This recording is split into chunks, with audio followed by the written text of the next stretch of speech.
हमारे परिवार का मामला है। परिवार की बातें परिवार के भीतर ही रहे और ये जिम्मेदारी उन पर बनती है कि कम से कम जिस तरीके से मेरे पिता ने पूरे परिवार को एक करके रखा, उनके जाने के बाद वो भी परिवार को उसी तरीके से एक करके रखते हैं। और ये जिम्मेदारी उन पर बनती है कि कम से कम जिस तरीके से मेरे पिता ने पूरे परिवार को एक करके रखा, उनके जाने के बाद वो भी परिवार को उसी तरीके से एक करके रखते हैं। मेरी बड़ी माँ को घर से बाहर फेंकने का प्रयास उनके द्वारा किया गया और ऐसे में जिस तरीके से माँ के साथ ये किया गया, एक बेटा तो कम से कम बर्दाश्त नहीं करेगा। दुख होता है, तकलीफ होती है और तब ज़्यादा होती है जब आपके अपने ये करते हैं। जैसे जहाँ का जो बंटवारा करना है और एक ही बार कम से कम ये विषय समाप्त हो जाना चाहिए। फिर बहुत सी ऐसी बातें हैं जो खुलेंगी, जिस बात का मुझे अभी से ही। नमस्कार, आप देख रहे हैं देशवा न्यूज़। इस वक्त मैं खगड़िया जिला के स्वर्गीय रामविलास पासवान के घर पे मौजूद हूं, जो कि उनका घर सहरबन्नी में है। और जैसा कि पता है कि चिराग पासवान की बड़ी मां का तबीयत खराब है और उन्हीं के बुलाने पे इस वक्त चिराग पासवान अपने घर सहरबन्नी में मौजूद है। और तस्वीरों के माध्यम से देख सकते हैं कि किस तरह से इनके घर पे जो है अभी लोगों को मिलने के लिए किस तरह से भारी संख्या में यहाँ पे लोग उपस्थित है और चिराग पासवान अभी अंदर अपनी माँ से मिल रहे हैं। हम ज़्यादा कुछ नहीं बोलेंगे क्योंकि हमारे परिवार का मामला है और हमने हमेशा प्रयास किया है कि परिवार की बातें परिवार के भीतर ही रहे। पर दुख की बात यह है कि कई घटना चक्र मेरे पिता के निधन के बाद ऐसे हुए जिसकी वजह से कई परिवार की बातें सामने आई, जनता के बीच आई, जो दुखद है। ऐसा नहीं होना चाहिए। जिस तरीके से मेरे पिता के जाने के बाद परिवार के कुछ सदस्यों ने महत्वाकांक्षाओं के लिए, राजनीतिक महत्वाकांक्षाओं के लिए, आर्थिक महत्वाकांक्षाओं के लिए समय समय पर घर परिवार के लोग, परिवार के सदस्य, परिवार की महिलाओं को अपमानित करने का कार्य किया, ये दुखद है। मेरे पिता के जाने के बाद घर में सबसे बड़े मेरे चाचा ही हैं।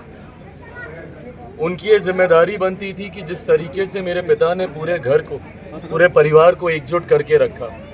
भाई, हम तो अगली पीढ़ी हैं, हम लोग तो बच्चे हैं, छोटे हैं।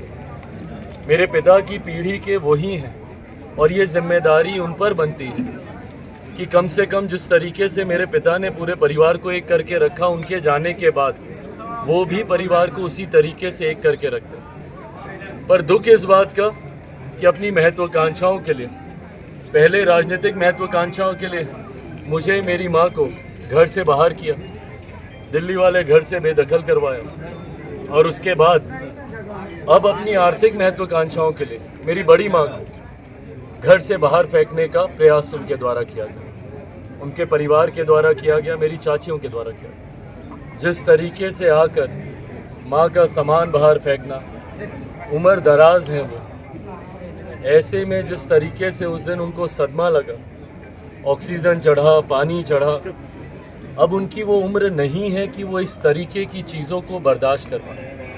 दशकों बिताए हैं उन्होंने इस घर में।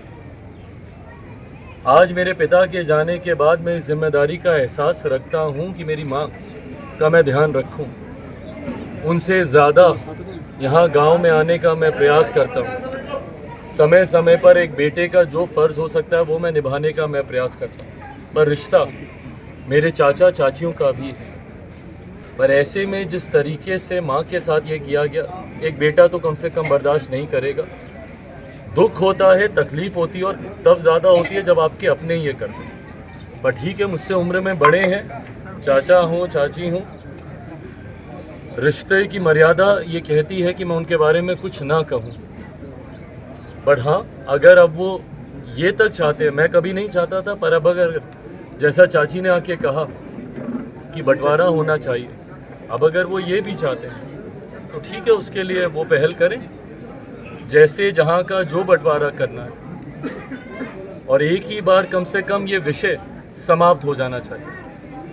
पर हाँ, मैं इतना मैं ज़रूर कहूँगा कि चाची और ये चाचा लोग जो चाहते हैं कि बंटवारा हो इस तरीके से, तो फिर बात बहुत आगे तक भी जाएगी। क्योंकि चाचा जी के पास कई ऐसी संपत्तियां हैं जिसका शायद उन्होंने जानकारी भी कभी साझा नहीं की, वो सारी जानकारी भी उनकी संपत्ति होगी, सामने आएगी। अब अगर इस तरीके से परिवार की बातों को सड़क पर लेकर जाने की सोच के साथ मेरे ही परिवार के सदस्य सामने आएंगे, तो फिर बहुत सी ऐसी बातें हैं जो खुलेंगी, जिस बात का मुझे अभी से ही दुख है। आज जब मैं यहाँ पर आया, आज से पहले कभी मुझे यहाँ के स्थानीय ग्रामीणों के द्वारा ये बात नहीं बताई गई, पर अब क्योंकि इन लोगों ने खुद एक ऐसा माहौल बना दिया, आज कई ग्रामीणों ने मुझे बताया कि मेरी चाची एक शिक्षक के रूप में दोनों जहाँ काम करती हैं, कभी उन्होंने वहाँ पे जाना तक ज़रूरी नहीं समझा और बिना गए रजिस्टर मंगवा के वो हस्ताक्षर घर पे बैठ के अपने भाइयों के माध्यम से रजिस्टर मंगवा के वो हस्ताक्षर करती हैं। ये तक बातें मेरे संज्ञान में आज दी गई। ये विषय ऐसे हैं जो आपको चिंतित करते हैं। घर परिवार की ये बातें, इस तरीके से ये बातें जो आप ही के परिवार के लोगों के ऊपर उंगली उठाएं, ये एक पुत्र होने के नाते विचलित भी करती हैं, दुखी भी करती हैं। पर बहरहाल घर के, जैसा मैंने कहा, बड़े वो ही हैं, उन्होंने ही समय समय पर यह फैसला लिया।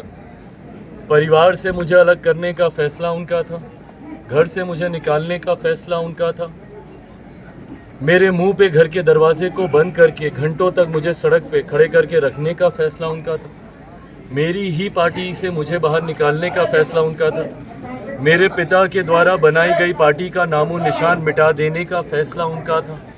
और अब परिवार में बंटवारा भी अगर वो चाहते हैं तो फिर ये फैसला भी उन्हीं का ही होगा। और अगर वो इस फैसले की राह पर चल चुके हैं तो वो मुझे जानकारी दे सकते हैं, जो वो चाहेंगे वैसा ही होगा।